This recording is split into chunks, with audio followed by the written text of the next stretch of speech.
Salam.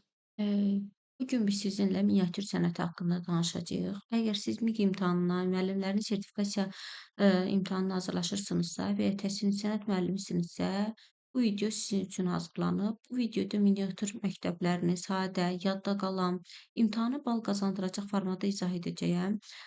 Və ilk öncə də özüm haqqında məlumat verim ki, mən Bədalova Gülüşə, təsviri sənət müəlliməsiyəm. 12 illik pedaqoji fəaliyyətim var.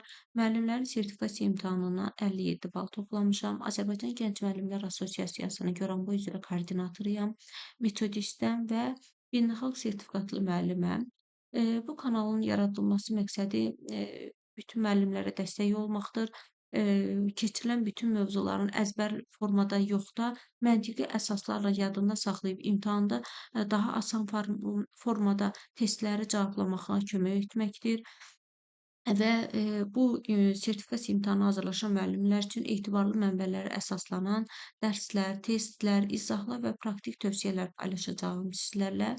Və bu ilk mövzumuz da sizlərlə miniatür sənətidir. Məqsədim MIQ və sertifikasiya əzbərlə deyil, məntiqi izahla öyrətməkdir bütün dərsləri. Və gəlin miniatür sənəti ilə tanış olaq. Miniatür sənəti nədir? Miniatür sənətin nə deməkdir? Miniatür sənətindəki məktəblər hansılardır və bunların yaradıcıları kimlərdir? Onlarla tanış olacağıq. Ancaq gəlin bu günləri miniatür sənətinin haqqında məlumat əldə eləyək. Miniatür kiçik ölçülü, incə işlənmiş, əsasən əlyazma, kitablara bəzəmək üçün çəkilən rəngli təsvir sənət nümunəsidir. Orta əsrlərdə miniatürlər kitabların mətnini daha aydın, başa düşmək və bədii cəhətdən zənginləşdirmək məqsədilə hazırlanırdı. Sonralar bu sənət deyirik ki, kitablarda kənarda da inkişaf etmişdir. Kitablardan qıraqda da deməli inkişaf eləmişdir. Miniatür sözünün yaxşı gəl görəyin mənası nə deməkdir? Miniatür sözü latın dilində minium sözündən yaranmışdır. Minium da nə demək idi? Minium qırmızı rəng boyası demək idi. Əvvəllər əlyazmalarda deyilir ki, baş hərflər bu boya ilə yazıldığı üçün sonradan da həmin incə kitab rəsmlərində miniatür adı verilibdir buna. Minium deməli qırmızı rəng mənası daşıyırmış. Miniatür sənətinin yaranması. Gəlin görək ki, miniatür sənəti bəs nə cür yarandı? Miniatür sənəti qədim dövrlərdə mövcud olsa da, ən yüksək inkişaf mərhələsi orta əsrlərdə çatmışdır. Əgər sual düşsə ki, miniatür sənəti qədim dövrlərdə hansı dövrləri əhatə edir? Orta əsrlərdə daha çox inkişaf eləmişdir. Bəs yaxşı, bu sənət başqa harda inkişaf eləmişdir?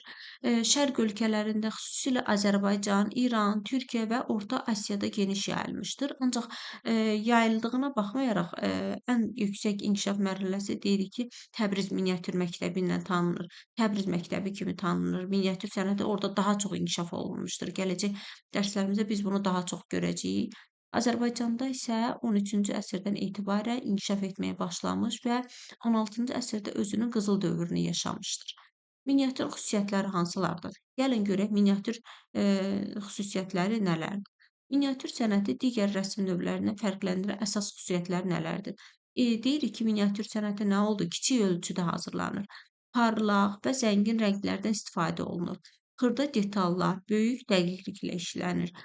Kölgə və işıqdan ümumiyyətcə istifadə olunmur, amma bəzi mənbələrə də baxırıq ki, deyir şərti olaraq göstərilmişdir orda. İşıq və kölgədən. Deyirik ki, işıq və kölgədən realist üslubda kim bu sənətə yeniliyi kim gətirmişdir?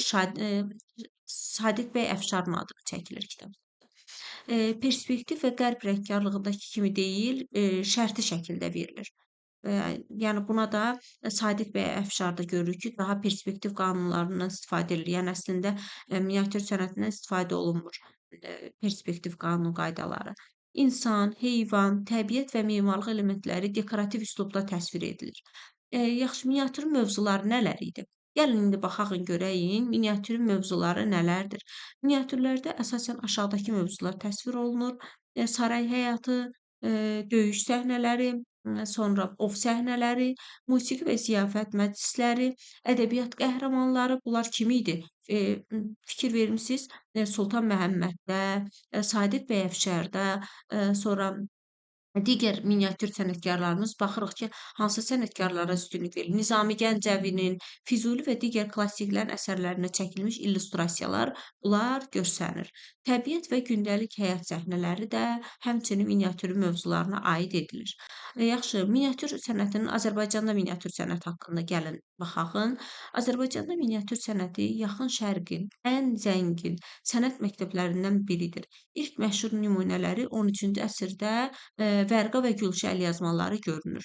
14-cü əsrdən etibarən Təbriz miniatür məktəbi formalaşmış və 16-cı əsrdə Sultan Məhəmmədin, Mir Seyid Əlinin, Mir Müsəvvirin, sonra Sadiq bəy Əfşarın, Mir Möhsün Nəvvabın bunların əsərlərində görmək olar.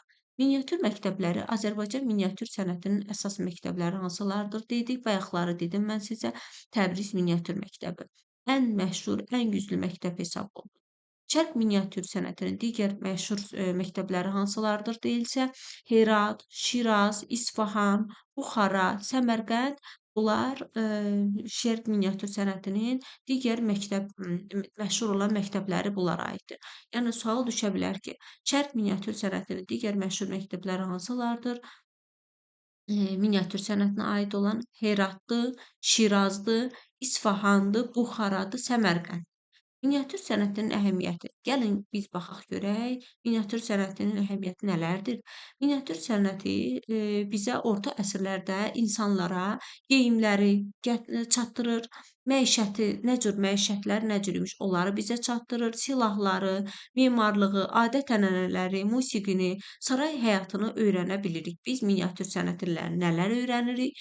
Deməli dedik, geyimləri öyrənirik, məişətimizi öyrənirik, silahları, memarlığı, adət-ənənələri, musiqini, saray həyatını öyrənə bilirik. Bu səbəbdən də miniatürlər həm incəsənət, həm də tarixi mənbə hesab olunur. Yəni bunlar düşə bilər testdə ki, ümumiyyətcə hər bir mövzunu öyrəndikcə onu ətraflı öyrənmək daha yaxşıdır. Yəni siz artıq sizin bir bu məlumatınız daha bazalı olandan sonra siz heç bir testdə çaşqınlıq yaşamırsınız. Yaxşı, gəlin baxaq görək ki, miniatür sözü, miniatürlə illüstrasiyanın fərqi nələrdir? Və ondan da qabaq gəlin baxaq, miniatür sözünü yadda qalacaq faktlarla yadımızda saxlayaq gəlin ilk öncə. Sonra bir də qayıdaq illüstrasiyanla miniatürün fərqinə. Miniatür sözü, miniatür dedik ki, nə idi? Kiçik ölçülü kitab rəsmidir. Miniatür sözü nə idi? Minim sözündən yaranmışdır. Azərbaycanda əsas miniatür məktəbi Təbriz məktəbidir. Təbriz məktəbinin ən görkəmli nümayəndəsi də Sultan Məhəmməd hesab olunur və başqa rəssamlar hesab olunur. Miniatür sənətinin qızıl dövrü nə zaman olmuşdur? 16-cı əsrdə olmuşdur və miniatür sənəti 2020-ci ildə UNESCO siyahısına daxil edilmişdir. Yaxşı, miniatür sənətinin illüstrasiya ilə fərqi nədir?